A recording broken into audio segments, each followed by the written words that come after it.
Bonjour, bien-aimés. Chantez à l'Éternel un cantique nouveau. Chantez à l'Éternel, vous tous habitants de la terre.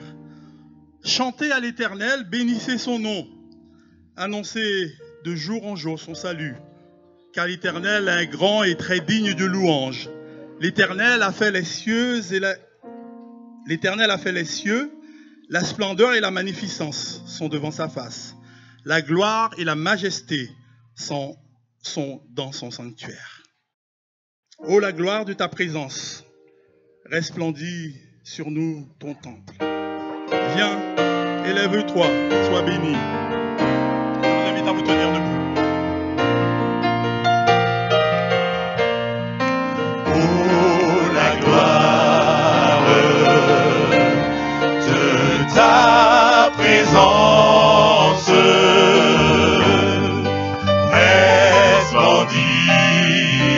resplendit sur nous ton temple. Viens,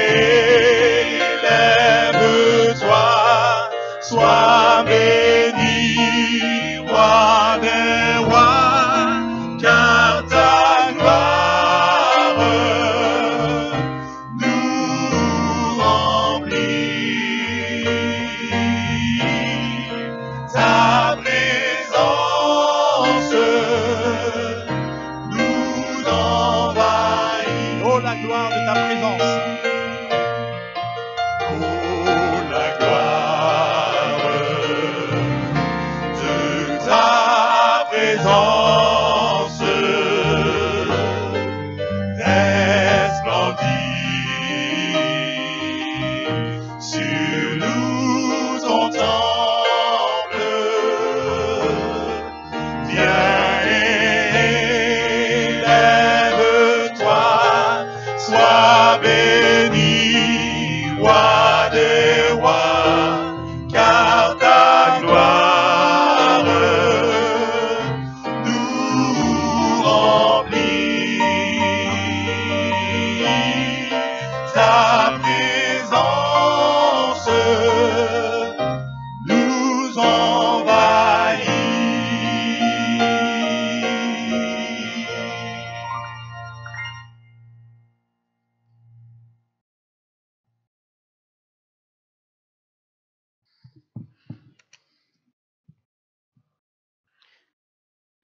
Du fond de l'abîme, je t'invoque, ô Éternel.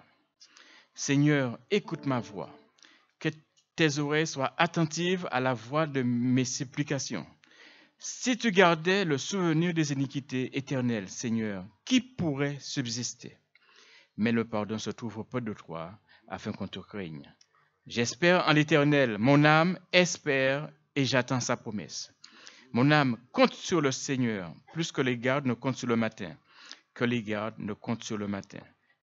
Paris Sud, mets ton espoir en l'Éternel, car la miséricorde est auprès de l'Éternel et la rédemption est auprès de lui en abondance. C'est lui qui rachètera Paris Sud de toutes ses iniquités. Amen. Amen. Gloire à toi Seigneur, gloire à toi Jésus, gloire à toi Saint-Esprit de Dieu.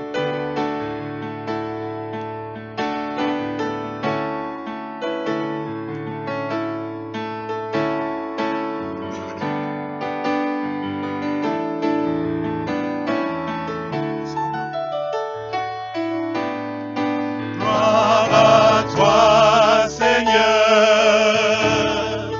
Gloire à toi, Jésus. Gloire au Saint.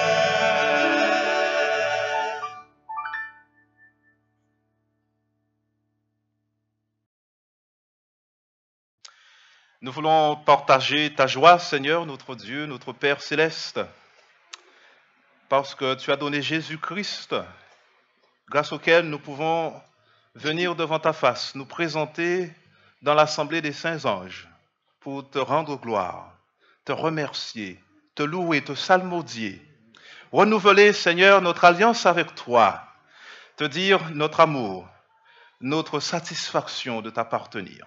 Père éternel, que ton nom soit glorifié, que tu sois béni en Jésus-Christ, grâce à ton Esprit Saint dans nos vies. Amen.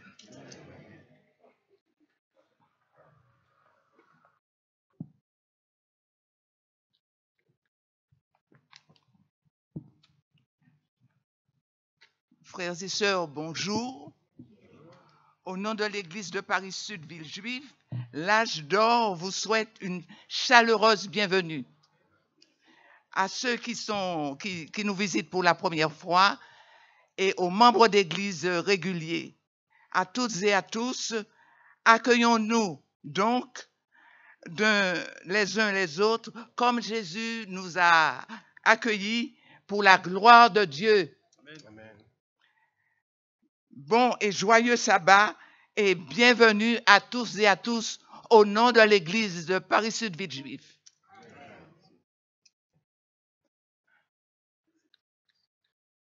Et pour continuer cette bienvenue, je vais vous inviter à pouvoir chanter la majesté de notre Dieu, la majesté de notre Dieu créateur, en lui disant que tu es exalté, que tu sois exalté. Et en lui disant également à la suite, Seigneur, nous t'aimons et nous voulons t'adorer en ce matin.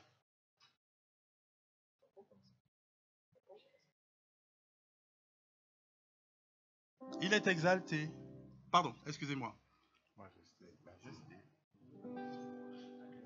C'est majesté.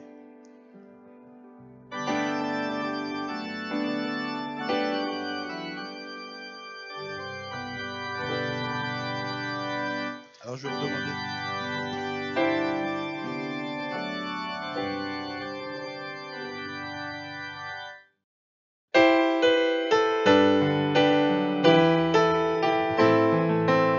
Majesté, à lui la majesté, à Jésus soit louange et gloire. Majesté, à lui la majesté, à Jésus soit louange, honneur et gloire.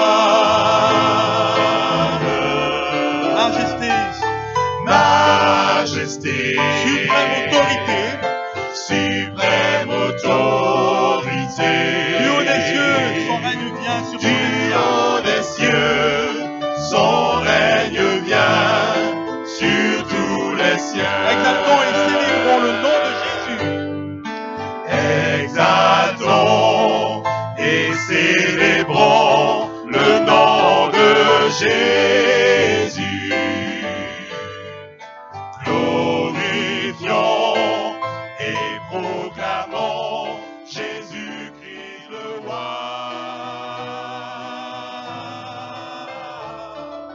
Majesté, À lui la majesté. à lui la majesté. Dans notre cœur, Christ le Sauveur règne en Seigneur. Dans notre cœur, Christ le Sauveur règne en Seigneur. Dans notre cœur, Christ le Sauveur règne en Seigneur. Seigneur, je t'aime et je t'adore. Seigneur, je t'aime et je t'adore. Tu es digne de louange. Tu es digne de louange. Seigneur, je t'aime et je t'adore. Tu es digne de louange. Seigneur, je t'aime et je t'adore. Tu es digne de louange. Tu es digne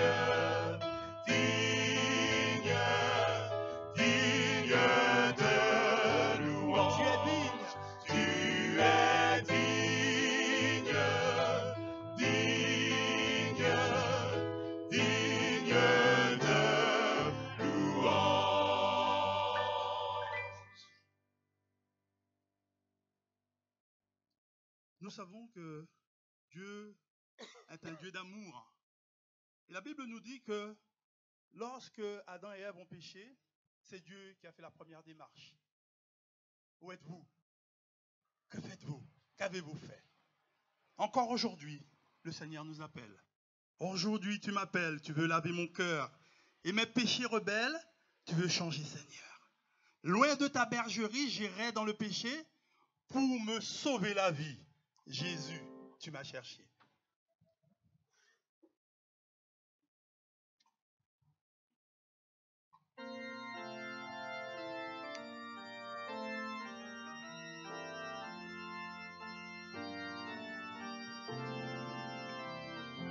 Ensemble. Aujourd'hui tu m'appelles, tu veux laver mon cœur et mes pensées rebelles, tu veux changer, Seigneur, loin de ta bergerie, j'irai dans le péché pour me sauver la vie. Jésus, tu m'as cherché. Aujourd'hui ta grâce ouvre la porte du salut. Tous ceux que ton sang couvre sont parmi tes élus. Et le Père avec joie pardonne aux pauvres enfants qui délaissent sa joie. Viens à lui repentant. Oui, le Père m'appelle. Oui, le Père m'appelle, le Saint-Esprit descend. Aujourd'hui c'est le bonheur qui m'attend. Au portail de la grâce, nul ne s'informera. Si j'ai droit à ma place, Jésus me recevra. La maison de mon Père. La maison de mon Père, je ne puis m'en passer. Il ouvre à ma prière sans jamais se lasser. Jésus, c'est lui la porte, me connaît par mon nom. Si je passe, qu'importe, j'ai place dans sa maison.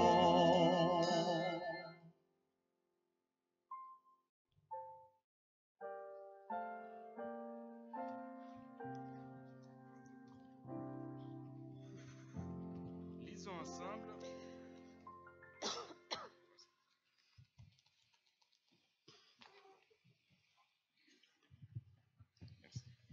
Lisons ensemble dans le psaume 86, les versets 1 à 8.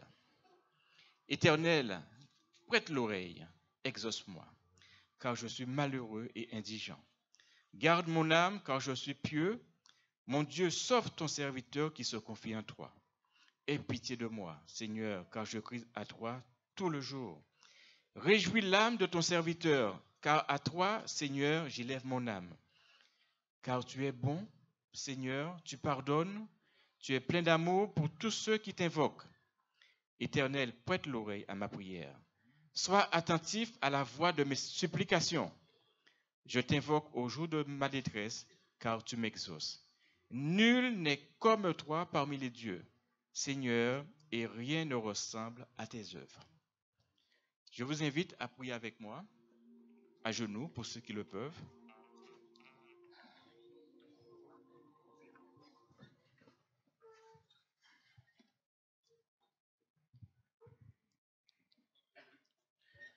Dieu d'Abraham, Dieu d'Isaac, Dieu de Jacob, d'éternité en éternité, tu es Dieu. Et nous voulons à cette heure te présenter cette assemblée. Que ta présence soit au milieu de nous. Il y a de ceux qui souffrent, qui sont malades, qui sont persécutés, qui sont découragés, qui sont abattus, et tu nous rassures de ta présence que tu as à nos côtés. Lorsque nous sommes faibles, ta présence nous rassure. Lorsque nous sommes en détresse, ta présence nous rassure. Lorsque nous sommes malades, ta présence nous rassure. Et c'est ce Dieu que nous voulons servir. Peuple de Paris Sud, faites confiance à Dieu, car c'est un Dieu vivant, un Dieu tout-puissant et un Dieu qui peut faire au-delà de ce que nous pensons ou même imaginer. Que la gloire te revienne, Seigneur. Il y a de ceux qui sont dans le deuil, de ceux qui sont très, très, très malades. Mais le Dieu que nous servons est un Dieu qui peut faire des miracles, qui peut faire des choses extraordinaires. Père, remplis ton Saint-Lieu de ta présence et que ton Esprit Saint puisse toucher des cœurs et que nous partions édifiés. Je voulais te présenter le prédicateur du jour, notre pasteur Eddie Carneva, que ta présence soit en lui. Et ce qu'il aura à nous dire vienne de toi et que cela nous fortifie, nous donne du courage pour aller de l'avant. Père, que cette journée de sabbat soit une journée de joie, de victoire et de consécration pour chacun d'entre nous. En Jésus, je te prie. Amen, Seigneur.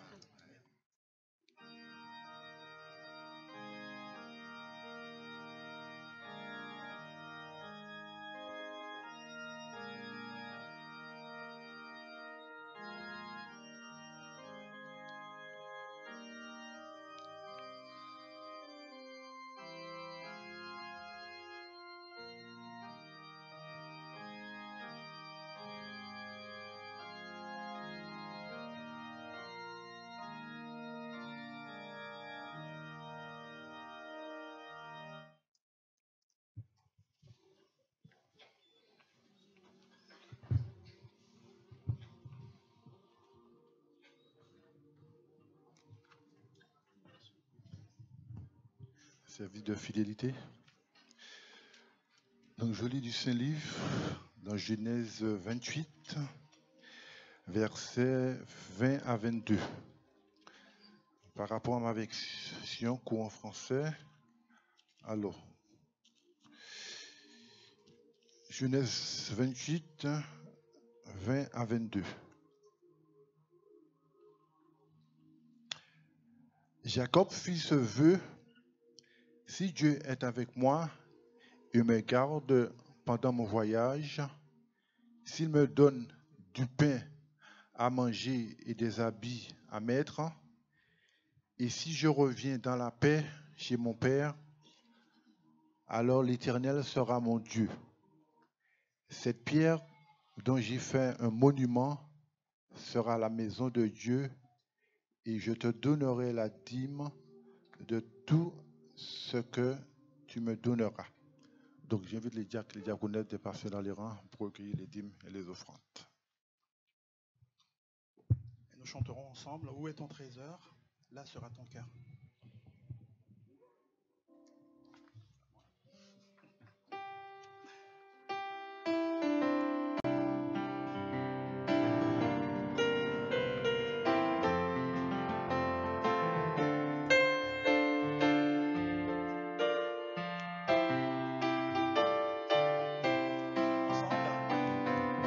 Où est ton trésor?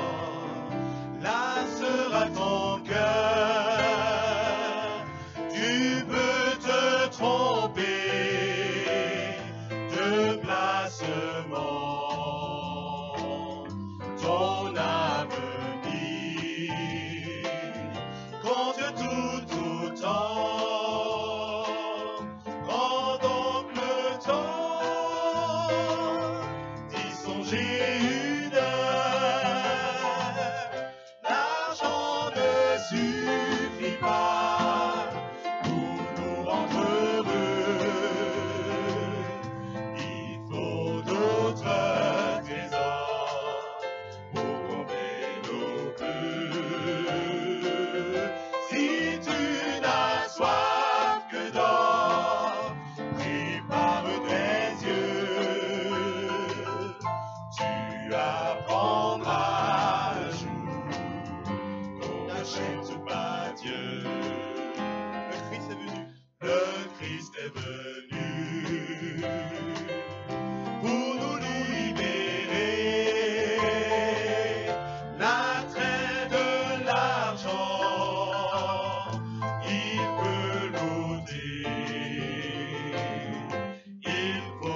n'achète pas Dieu. L'argent. L'argent ne suffit pas pour nous rendre heureux. Il faut d'autres trésors pour combler nos vœux. Si tu n'as soif que d'or, prépare tes yeux. Tu apprendras le jour qu'on n'achète pas Dieu. Je vous invite à vous tenir debout pour la prière.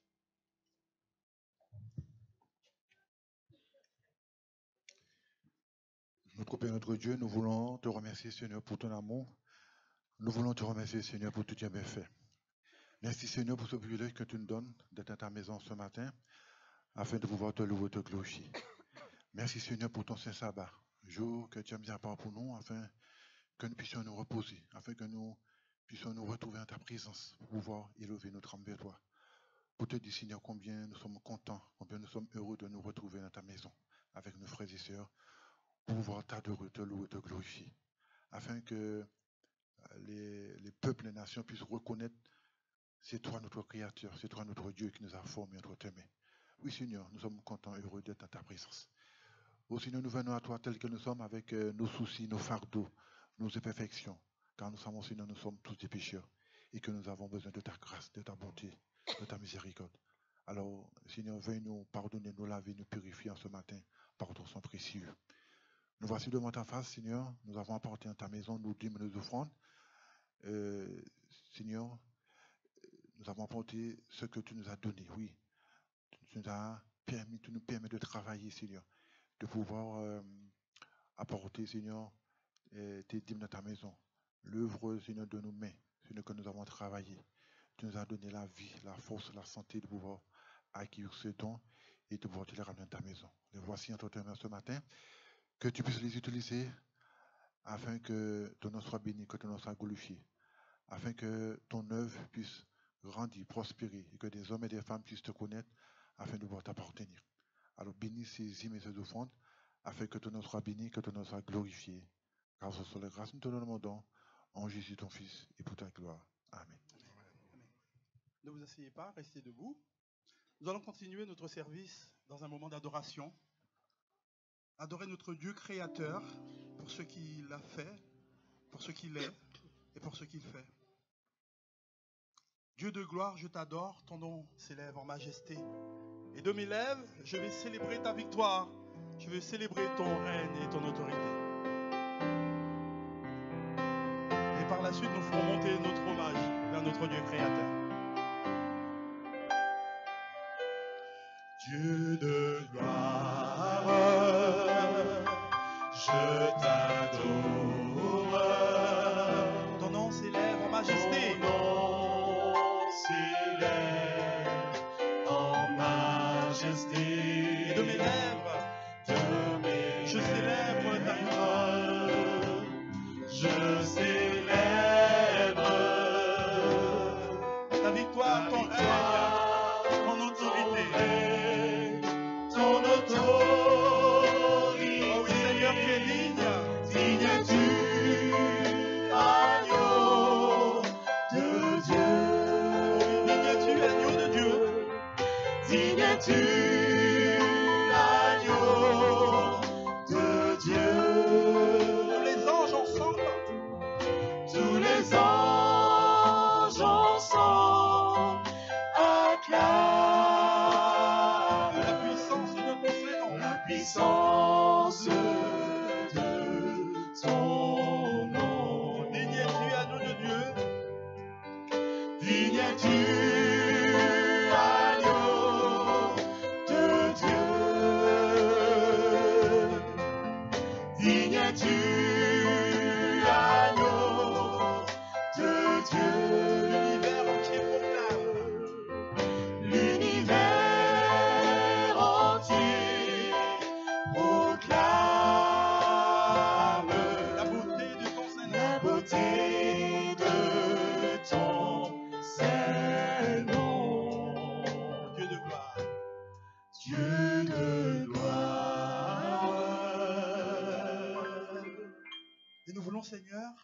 vers toi nos hommages, parce que nous te reconnaissons tel que notre Seigneur, notre Sauveur et notre frère.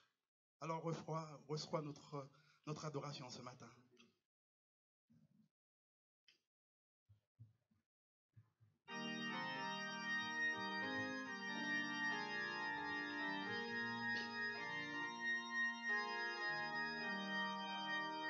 Vers toi monte notre hommage, Fils de Dieu, puissant Sauveur, qui demeure d'âge en âge, le refuge du pécheur.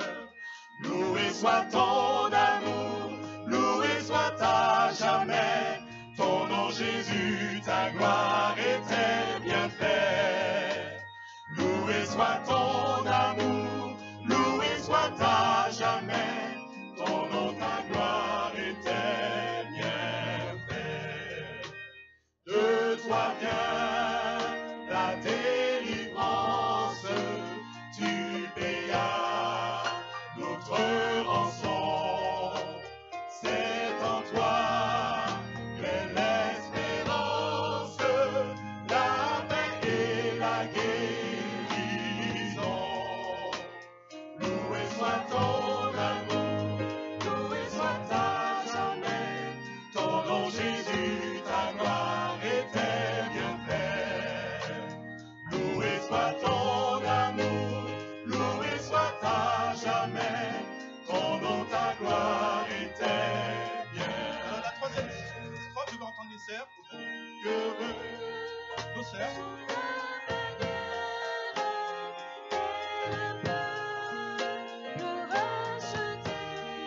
Qui marchaient dans la lumière vers la céleste cité. Alors nos frères, loué soit ton. Loué soit ton amour, loué soit à jamais, ton nom Jésus, ta gloire et tes bienfaits. Loué soit ton amour, loué soit à jamais, ton nom, ta gloire et tes bienfaits. Sur la quatrième, par ta divine parole. Par ta divine parole, tu enseignes du l'esprit, et par l'esprit qui console, sûrement tu le conduis.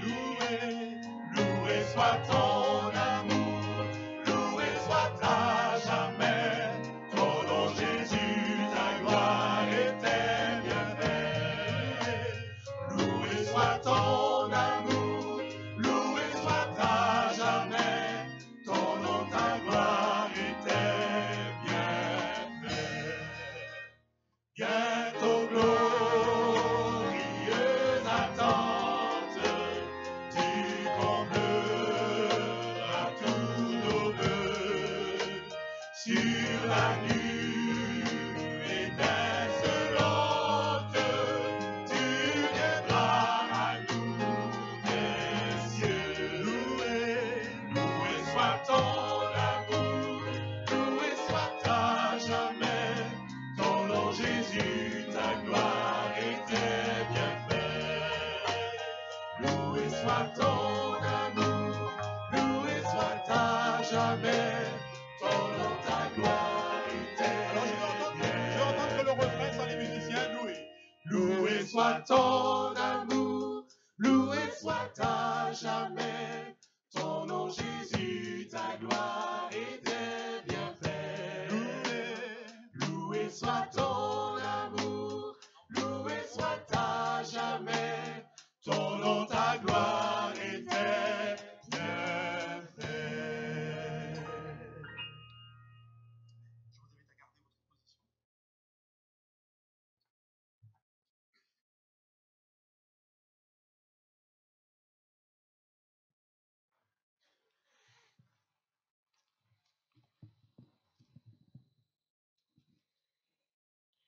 Euh, 3 Jean 1, verset 3 à 4. J'ai été fort réjoui lorsque des frères sont arrivés et ont rendu témoignage de la vérité qui est en toi, de la manière dont tu marches dans la vérité. Je n'ai pas de plus grande joie que d'apprendre que mes enfants marchent dans la vérité. Amen.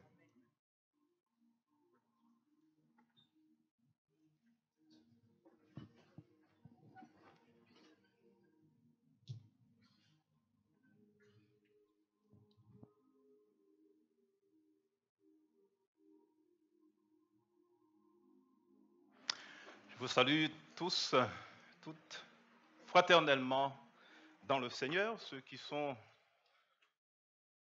à l'étranger et qui nous regardent sans doute, ceux qui sont ici, d'où que vous puissiez venir, soyez dans la maison du Seigneur en paix et dans la joie. Je n'ai pas de plus grande joie, disait l'apôtre Jean, que d'apprendre que mes enfants marchent dans la vérité. Nous avons étudié ensemble au travers du livre des Cantiques des Cantiques ce qu'était la joie et ce qui déclenchait la joie de Jésus. Lorsque la Sunamite, qui est peint ici les traits de l'Église, lorsqu'elle s'approche de l'époux du roi de Jésus, ça déclenchait un chant d'amour de Dieu. Nous savons, le Seigneur nous dit dans sa parole, approchez-vous de moi et moi, je m'approcherai de vous. Lorsque nous exprimons un désir vers Dieu, alors ça déclenche un chant d'amour de Dieu. Ça déclenche la joie de Dieu. Et nous l'avons lu dans Sophonie chapitre 3 verset 17. Jésus aura pour nous des transports d'allégresse, des chants de joie en bon français. Oui, le Seigneur exprime sa joie. Ce matin, je voudrais vous donner à comprendre qu'il y a la joie du Seigneur. Certes, il y a la joie du monde, mais rappelez-vous ce que Dieu dit, que ce soit la paix et la joie, il ne veut pas nous la donner comme le monde le donne. D'accord? Ce que Dieu veut pour nous, c'est que nous puissions entrer aussi dans sa joie, que nous pourrions connaître et expérimenter la joie de Dieu. Comment? Très simplement. Mon discours ce matin se voudra très simple et très court d'ailleurs, et tout simplement. Vous connaissez très bien ces textes. Tu as été fidèle en peu de choses, entre dans la joie de ton maître. Participer à la joie de ton maître, c'est se considérer comme partenaire avec Dieu. C'est considérer comme serviteur de Dieu. Dieu, lui aussi, il fait un travail et il nous demande aussi d'entrer dans son travail. Et à partir de ce moment-là, eh bien, là aussi, nous participons ainsi à sa joie. Vous connaissez bien cela, Luc chapitre 15 nous est rapporté 3 petites histoires. La brebis perdue, elle ne connaît pas son chemin, elle se rend compte qu'elle est perdue, elle bêle, d'accord, je suis perdue, elle se rend compte qu'elle est toute seule, mais elle ne peut pas retrouver son chemin. Et il se trouve que le berger va à sa rencontre. Et là, une parole de conclusion à cette histoire, sitôt qu'elle a été retrouvée, le Seigneur dit, réjouissez-vous avec moi parce que ma brebis était perdue et je l'ai retrouvée. Une autre histoire, celle du fils prodigue. Là aussi, cette fois-ci, cette personne est perdue. Il se trouve qu'elle connaît son chemin et qu'elle revient toute seule. C'est le cas pour très souvent nos enfants qui ont abandonné l'Église, mais que nous espérons qu'ils entreront en eux-mêmes et qu'ils puissent retrouver eux-mêmes le chemin. C'était le cas du fils prodigue. Mais il y a aussi une catégorie à laquelle Jésus va dire, tout comme celle du fils prodigue, il a été perdu. Ne voulez-vous pas vous réjouir avec moi? C'est celle de la drachme. celle qui figure sous les traits d'une personne qui n'a pas conscience qu'elle est perdue, comme la drachme, une pièce de monnaie. Elle n'a pas conscience qu'elle est perdue. Le monde entier, n'est-ce pas, n'a pas conscience d'être perdu.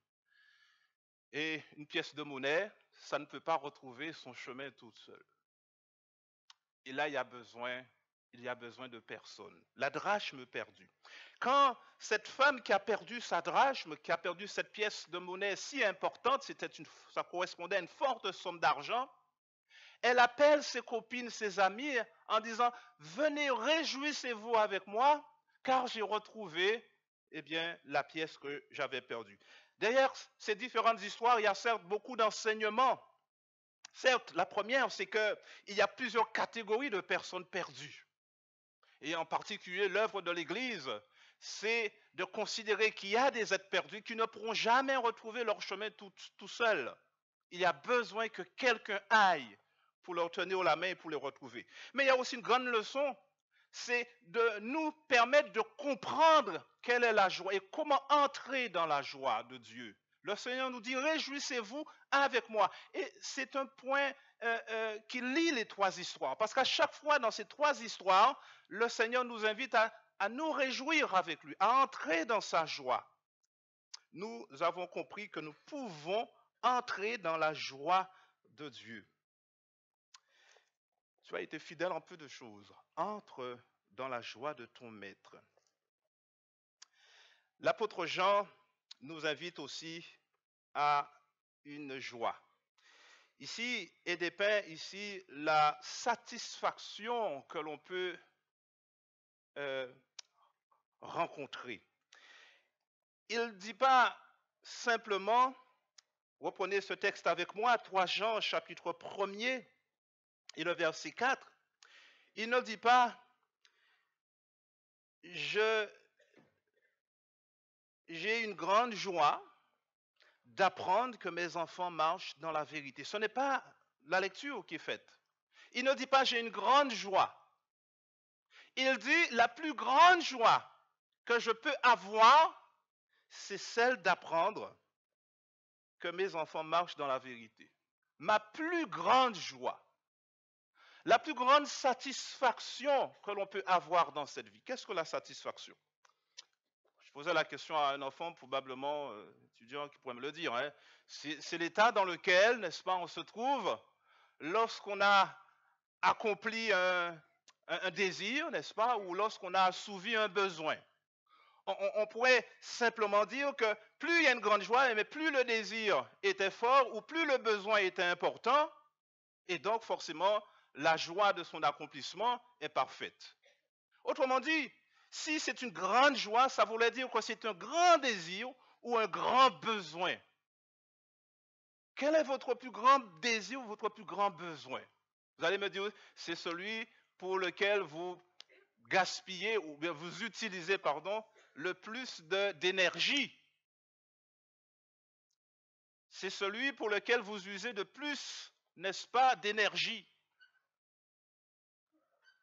Ça peut être manger, je ne sais pas. On va chacun de pouvoir répondre là-dessus. Mais le Seigneur nous invite à avoir un grand désir et un grand besoin. Parce que cela donnera lieu, s'il est accompli, s'il est assouvi, à une plus grande joie. Réfléchissez bien sur ce texte. Je n'ai pas de plus grande joie. Il n'y a pas de joie plus grande que celle-ci, dit l'apôtre. Il est important pour nous de comprendre que c'est aussi la joie de Dieu quand il nous dit de nous réjouir avec lui.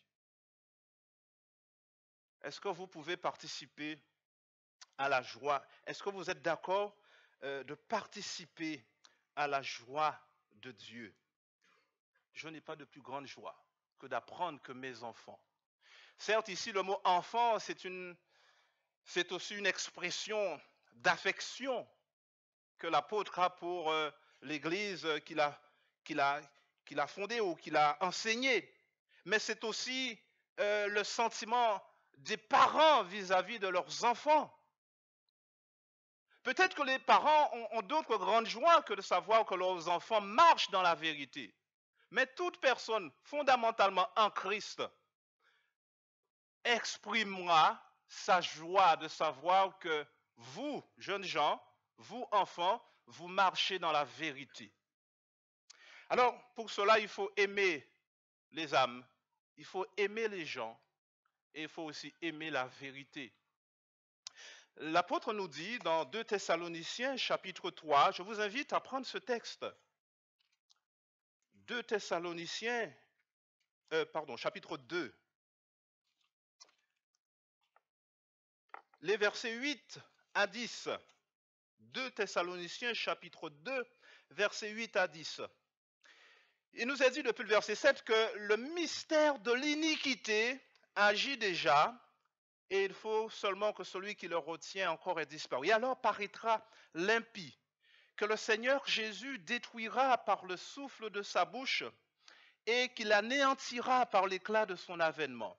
L'apparition de cet impie se fera par la puissance de Satan, avec toutes sortes de miracles, de signes, de prodiges mensongers, et avec toutes les séductions de l'iniquité pour ceux qui périssent parce qu'ils n'ont pas reçu, quoi donc? L'amour de la vérité. L'amour de la vérité. Ils n'ont pas reçu l'amour de la vérité pour être sauvés.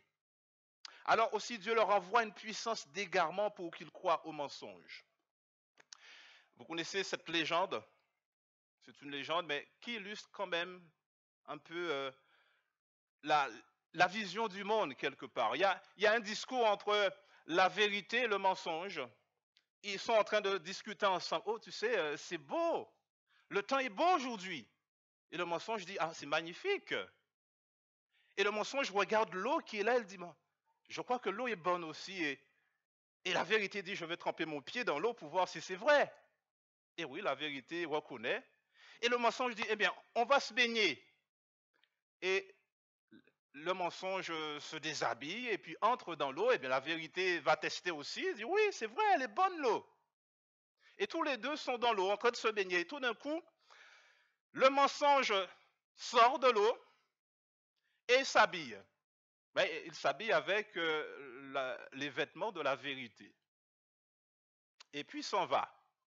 La vérité aussi a besoin de sortir de l'eau et elle sort de l'eau. Toute nue, mais elle voit que ses vêtements ont disparu. Mais elle ne peut pas mettre les vêtements du mensonge. Alors, elle s'en va donc toute nue et tout le monde qui la regarde s'effraie en la voyant, se moque d'elle. Ils sont effrayés de voir ainsi la vérité de cette manière. Et la légende nous dit, mais c'est comme ça que finalement le monde encore aujourd'hui préfère le mensonge parce qu'elle est couverte de vérité et déteste la vérité parce qu'elle est toute nue. D'une manière générale, c'est ce que le texte nous dit ici. Les gens préfèrent la vérité au mensonge. Préfèrent le mensonge à la vérité parce que parfois elle se présente sous les traits d'une vérité. On va s'attacher à l'évolution. On nous parle de l'évolution, mais ça paraît tellement logique. On n'a rien vu non plus, mais ça paraît tellement logique. Ça paraît tellement bien parce que ma foi, on va se poser des questions, mais qui a créé Dieu puisqu'il y a une création? Et parce qu'on n'aura pas les réponses, on dit, mais écoute, l'évolution sera la chose la plus simple. Ça paraît la plus logique. C'est enseigné dans les classes. C'est enseigné partout. Donc, cette théorie, oui. Et très jeune enfant, on nous l'a enseigné. Ça me paraît logique. Ça me paraît tranquille parce qu'avec ça, on est en paix dans sa conscience, n'est-ce pas? Et puis, même parfois parmi les chrétiens, parce qu'on est tellement imbu parfois de science, pour nous, la vérité, c'est ce qu'on peut voir dans la réalité. Et l'apôtre est en train de nous dire, méfions-nous de cette fameuse réalité, de ce besoin de miracle, de surnaturel. Satan le sait, notre aspiration à une espèce de vérité. Alors, lorsqu'on voit des miracles se produire, alors on se dit, mais c'est Dieu. C'est la puissance de Dieu. Mais la Bible nous dit que Satan lui-même, qu'il sait que l'homme a un besoin de vérité, il va travestir, n'est-ce pas, le mensonge. Et il va nous dire ceci, le Seigneur va nous dire ceci dans sa parole, que les gens qui ont aimé le mensonge à la vérité vont apprécier les miracles. Mais ce sont des miracles mensongers. Je relis ce texte de 2 Thessaloniciens chapitre 3. L'apparition de l'impie se fera par la puissance de Satan, avec toutes sortes de miracles, de signes, de prodiges mensongers. Satan sera capable aussi d'imiter le retour de Jésus. Mais avant de faire tout ça, les vrais chrétiens, les vrais lecteurs de la Bible ne se feront pas avoir. Quand on leur dira, allez, on a vu Jésus, il est capable de faire des choses extraordinaires, on ne pourra pas le croire. Parce que Jésus ne redescendra plus sur terre, il restera dans les airs.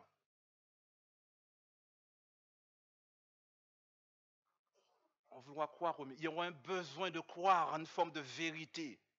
Mais ce mensonge, c'est du mensonge travesti. Toutes les séductions de l'iniquité, verset 10, pour ceux qui périssent parce qu'ils n'ont pas reçu l'amour de la vérité. L'amour de la vérité. C'est exactement ce que dit l'apôtre Jésus lui-même dans l'évangile de Matthieu, chapitre 7. Matthieu, chapitre 7, les versets 21 à 23. Ceux qui me disent Seigneur, Seigneur, n'entreront pas tous dans le royaume des cieux, mais celui-là seul qui fait la volonté de mon Père qui est dans les cieux. Plusieurs me diront en ce jour-là, Seigneur, n'avons-nous pas prophétisé par ton nom? N'avons-nous pas chassé des démons par ton nom? N'avons-nous pas fait beaucoup de miracles par ton nom? Alors je leur dirai ouvertement, je ne vous ai jamais connu. Jésus ne dit pas, je ne vous connais plus. Il y en a beaucoup de gens qui ont honoré la parole et puis dans leur dernier temps, ils ont abandonné la foi. Mais Jésus dit, mais à aucun moment je ne vous ai connu. Tous les miracles que vous faisiez, tout ce que vous pouvez faire d'extraordinaire, ce n'était pas dans ma puissance. Pas du tout. Attention à ce mensonge travesti en vérité. L'homme a besoin de vérité. Mais quelle est cette vérité? L'apôtre Jean y a répondu très clairement. Et Jésus lui-même aussi, quand il dit « Je suis le chemin, la vérité ». La vérité biblique, c'est une révélation. Ce n'est pas une réalité scientifique qu'il faut voir de ses yeux et démontrer dans un laboratoire, dans une éprouvette. Non. C'est une révélation. Et cette révélation, nous pouvons l'expérimenter. Et c'est ce que nous avons tenté de faire comprendre dans le livre de Cantiques des Cantiques la dernière fois. Il nous appartient d'expérimenter la vérité de Dieu, Jésus, la personne de Jésus. Mais cette vérité est aussi associée à la parole de Jésus elle-même. D'ailleurs, la seule chose que Dieu a pu écrire de sa main, vous savez ce que Dieu a écrit de sa main? J'ai entendu un murmure. Il était doux et léger. C'était quoi? Lisons ensemble. Oui, ça c'est vrai. Lisons ensemble l'apôtre Jean. Restons dans l'apôtre Jean.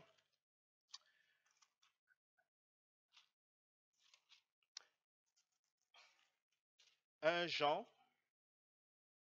chapitre 2.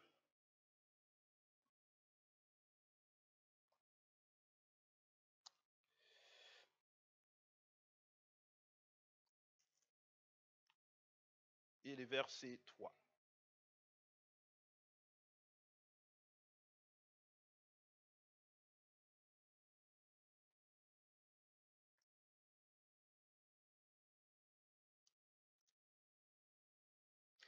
Je lis ceci. Si nous gardons ces commandements, par là nous savons que nous l'avons connu.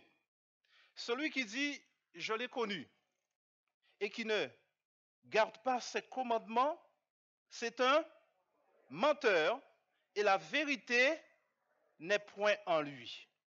Celui qui dit qu'il demeure en lui doit marcher aussi comme il a marché lui-même. Il doit marcher comme Jésus a marché.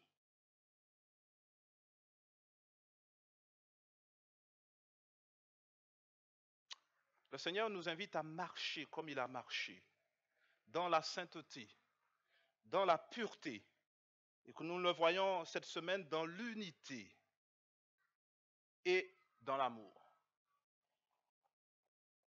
Nous le voyons très clairement pour pouvoir apprécier la joie de Jésus. Il faut aimer les âmes, aimer les gens, aimer les enfants, nos enfants, mais il faut aussi aimer la vérité. Frères et sœurs, comprendre que l'apôtre Paul dise « Je n'ai pas de plus grande joie que d'apprendre que mes enfants marchent dans la vérité », c'est aussi comprendre qu'il n'a pas de plus grande tristesse, qu'il n'a pas de plus grande douleur que d'apprendre que ses enfants marchent dans le mensonge ou qu'ils ne marchent pas dans la vérité. Chers parents, chers frères et sœurs, comprenez-vous la douleur que Jésus peut ressentir? Certainement. L'apôtre nous dit, plutôt la Bible d'une manière générale, avant peut-être d'aller plus loin, nous aide à comprendre aussi cette tristesse. Parce que la tristesse de Jésus, la tristesse de Dieu, là aussi, elle est aussi à comprendre. Ézéchiel chapitre 9, c'est un texte que nous avons déjà évoqué dans d'autres circonstances. Ézéchiel chapitre 9. Et je lirai le verset 4. Lisez avec moi ce passage très important, extrêmement important pour nous chrétiens adventistes des derniers temps. À l'œuvre du scellement. Ézéchiel chapitre 9, uniquement le verset 4. L'Éternel dit, il passe au milieu de la ville, au milieu de Jérusalem, et fait une marque sur le front des hommes qui soupirent, qui gémissent à cause de toutes les abominations qui s'y commettent. Ici, un jugement qui concerne l'Église, le peuple de Dieu. Dieu, le Seigneur dit, eh bien, l'œuvre du scellement va toucher qui? Ceux qui savent éprouver quoi donc? Une douleur, une souffrance, lorsqu'ils voient les frères, les sœurs dans le péché. Pas de l'indifférence. Pas de l'indifférence lorsqu'on voit les gens autour de nous qui vivent leur vie sans Dieu, dans le mépris de Dieu, dans l'indifférence totale. Non. Dieu va toucher en particulier, par le scellement, ceux qui gémissent et qui soupirent. C'est exactement ce que dit l'esprit de prophétie en évoquant le scellement des 144 000, le scellement des serviteurs de notre Dieu. Ceux-là, ils ont parfois un visage qui exprime ce que l'apôtre Jean va exprimer ailleurs. Dans le livre, lisez avec moi ce texte, où l'apôtre Jude, Jude chapitre 23, un texte qui ressemble point pour point à cela. Jude 23. Jude, il n'y a qu'un seul chapitre, c'est juste avant Apocalypse, un tout petit livre. Lorsqu'il dit, reprenez les uns, verset 23, et ceux qui contestent, sauvez-en d'autres en les arrachant du feu. Et pour d'autres encore, ayez une pitié mêlée de crainte, haïssant jusqu'à la tunique souillée par la chair. C'est des sentiments atroces, c'est des sentiments poussés à l'extrême. Est-ce que, en tant que chrétiens, nous pouvons comprendre ces émotions et ces sentiments? Je crois qu'il nous est important de saisir cela. Parce que sinon, nous-mêmes, nous vivrons dans, je l'ai entendu tout à l'heure, une expression sécularisée. Ça me rappelle ce livre de John Paulian, qui est doyen à la faculté de Loma Linda, et qui a écrit ce livre, L'Évangile éternel. Et dans une de ses pages, il disait que la pensée séculière s'inscrit de plus en plus dans l'Église. Elle marque l'indifférence.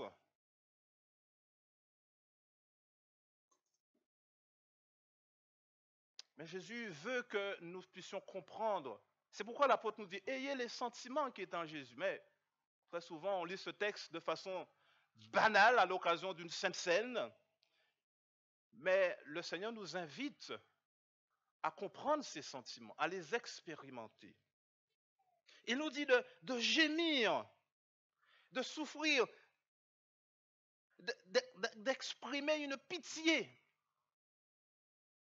Quelque chose qui prend aux tripes, d'expérimenter les pleurs de Jésus. Jésus a pleuré. Et certes, on pense souvent à Lazare, mais Jésus a pleuré. Certes, j'ai envie de dire, oui, mais quelques instants après, il a ressuscité Lazare. Mais Jésus a pleuré de ses pleurs dans Luc chapitre 19, d'une autre catégorie de pleurs. Parfois, Luc chapitre 19, lisons avec moi le verset 41 à 44. Luc 19, 41 à 44.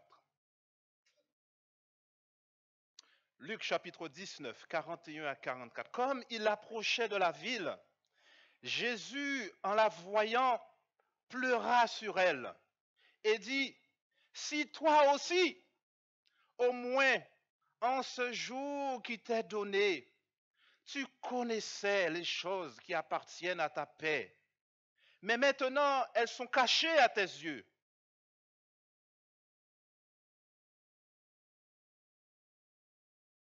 Il viendra sur toi des jours où tes ennemis t'environneront. Verset 44, ils te détruiront, toi et tes enfants au milieu de toi. Certes, on y voit deux interprétations ou deux applications à cela. Le temps où,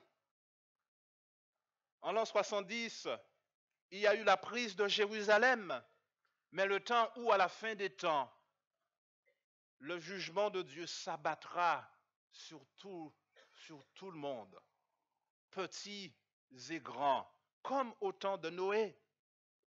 Et là, Jésus pleure là-dessus.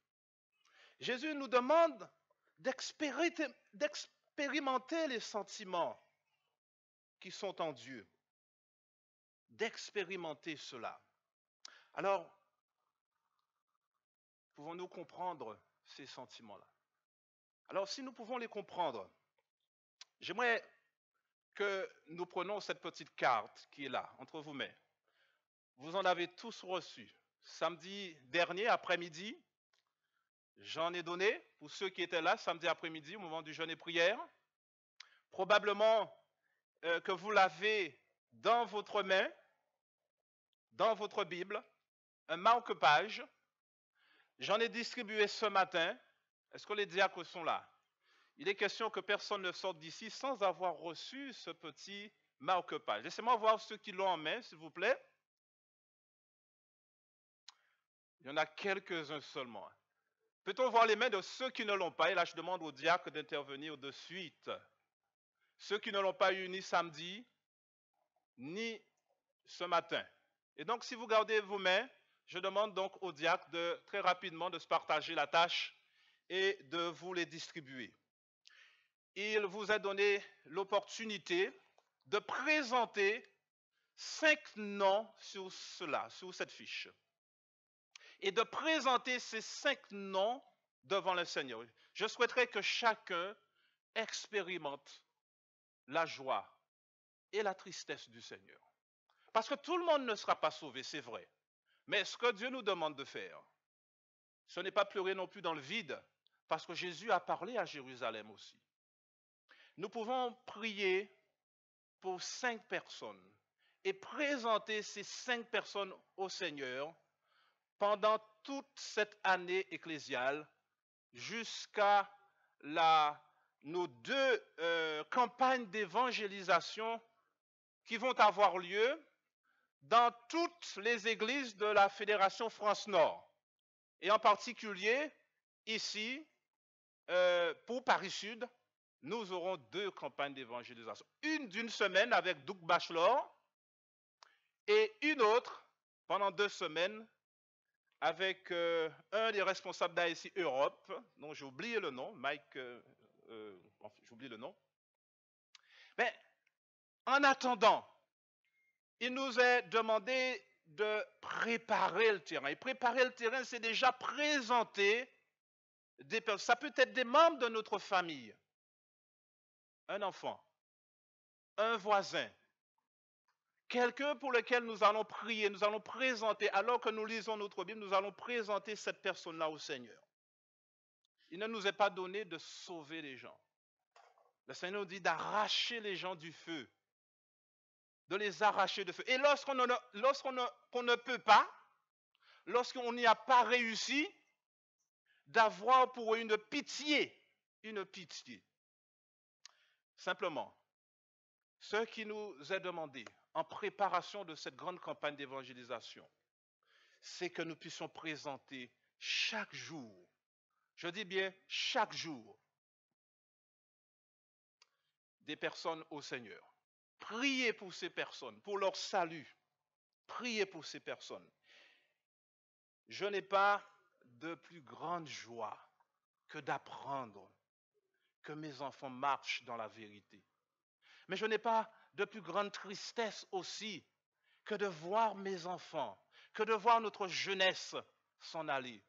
Je crois que c'est important que l'Église, que nous parents, fassions comprendre à nos jeunes, à nos enfants, que vivre comme ça n'est pas la vie. Nous ne pouvons avoir de plus grande joie que si nous savons que vous restiez dans la marche, dans la vérité du Seigneur.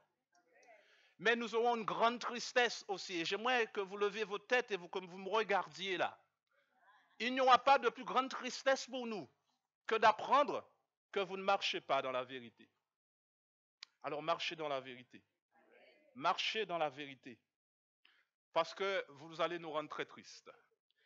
Mais vous pouvez marcher dans l'erreur, vous allez nous rendre très joyeux et nous rendre très tristes si vous êtes dans le mensonge.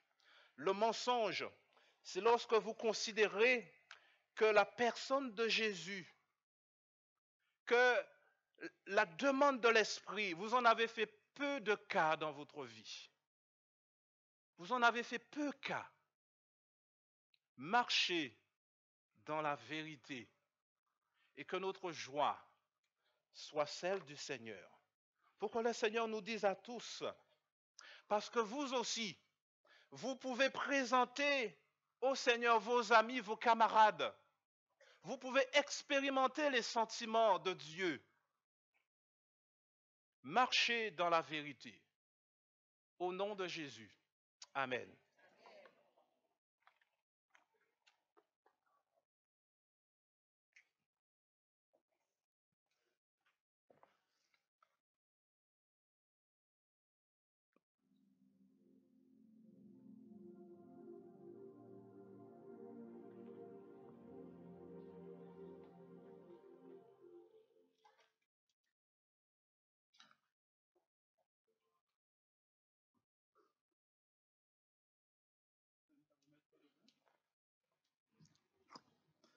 Et nous chanterons ensemble Invoque-moi du sein de la détresse au 372 de notre hymne et louange.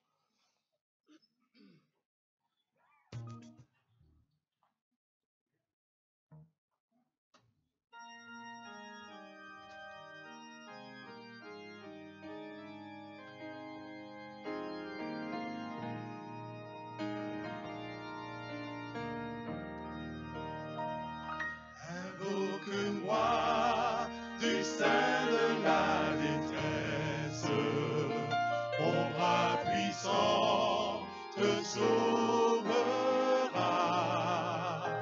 C'est Dieu qui parle, au croire en sa promesse, bientôt ta voix exaltera. C'est Dieu qui parle, au croire en sa promesse, bientôt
Saisis-la donc et sois vainqueur. Elle est à toi, la puissance divine.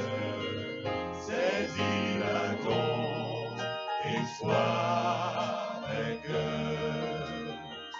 Jamais, jamais, Dieu qui fit la promesse ne manquera de l'accomplir. Que son enfant sauvé de la détresse ne manque pas de le bénir.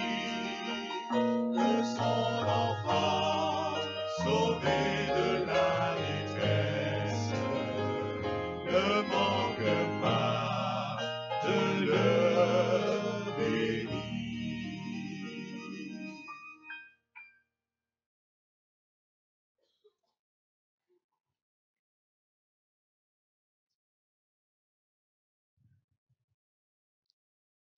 Prions ensemble. Tendre Père, nous voulons te remercier de ce message que tu nous as donné ce matin, où tu nous invites à marcher dans la vérité. Et pour pouvoir marcher dans la vérité, il faut chercher à te connaître, qui tu es vraiment. Père, permets que le masque de l'hypocrisie, le masque de l'erreur puisse s'en aller et que la vérité puisse prendre place.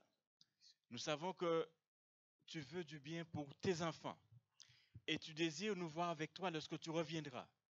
Aide-nous à nous mettre de ton côté, à mettre de côté tout ce qui peut nous entraver, nous empêcher d'être en contact avec toi et que ce Dieu soit vraiment le Dieu de l'amour. Père, renvoie-nous avec ta paix, avec l'assurance que tu es avec nous et que tu désires nous voir au grand retour qui est pour très bientôt. Fortifie ton peuple, sauve ton héritage et que nous puissions avoir une fois de plus cette assurance que tu nous aimes. En Jésus, nous te prions. Amen, Seigneur.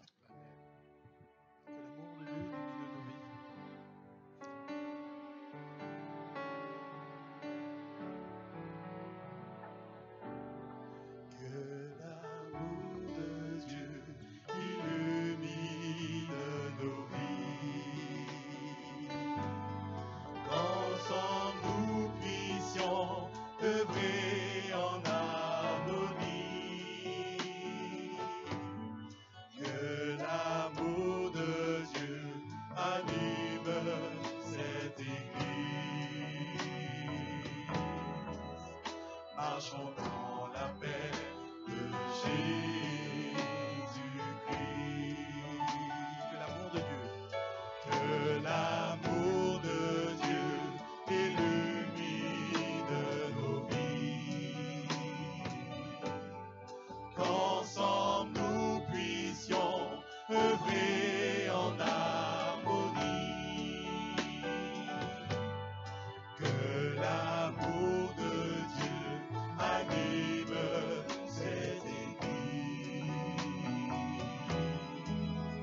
Marchons dans la paix de Jésus-Christ.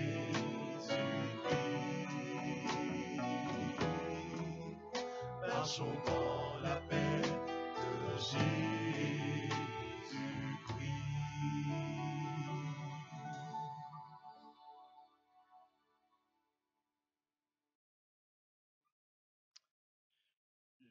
Jeune homme, réjouis-toi dans ta jeunesse. Livre ton cœur à la joie pendant les jours de ta jeunesse. Marche dans les voies de ton cœur et selon les regards de tes yeux. Mais sache que pour tout cela, Dieu t'appellera en jugement. Bannis de ton cœur le chagrin, éloigne le mal de ton corps, car la jeunesse et l'aurore sont vanité. Mais souviens-toi de ton Créateur pendant les jours de ta jeunesse, avant que les jours mauvais arrivent et que les années s'approchent, où tu diras, je n'y prends point plaisir.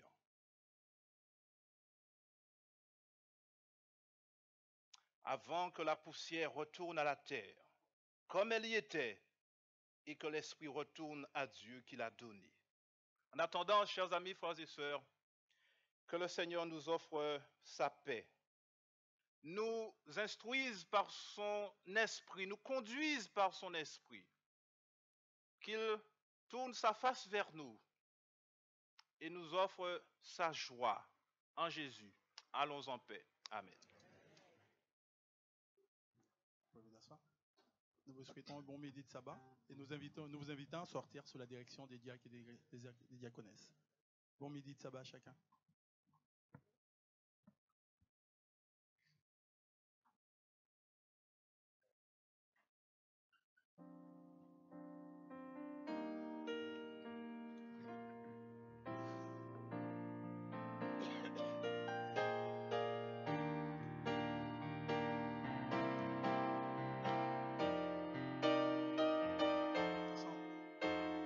Je réveillerai l'aurore pour célébrer tes bontés.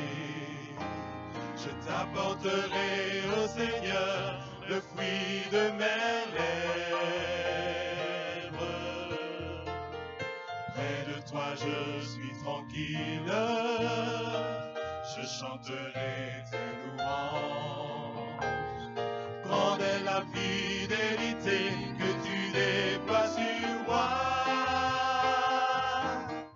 Je veux te louer et t'adorer à jamais. Je veux te louer, t'aimer de plus en plus. Je veux te et t'adorer à jamais. Je veux te louer, Seigneur. Je réveillerai l'aurore pour célébrer tes bontés. Je t'apporterai, ô Seigneur, le fruit de mes lèvres. Près de toi je suis tranquille, je chanterai tes louanges. Grande est la fidélité que tu déploies sur moi. Je veux te louer et t'adorer à jamais. Je veux te t'aimer de plus en plus. Je veux te louer et t'adorer à jamais. Je veux te louer, Seigneur. Je veux te louer et t'adorer à jamais. Je veux te louer, t'aimer de plus en plus. Je veux te louer et t'adorer à jamais. Je veux te louer, Seigneur. Je veux te louer et t'adorer à jamais.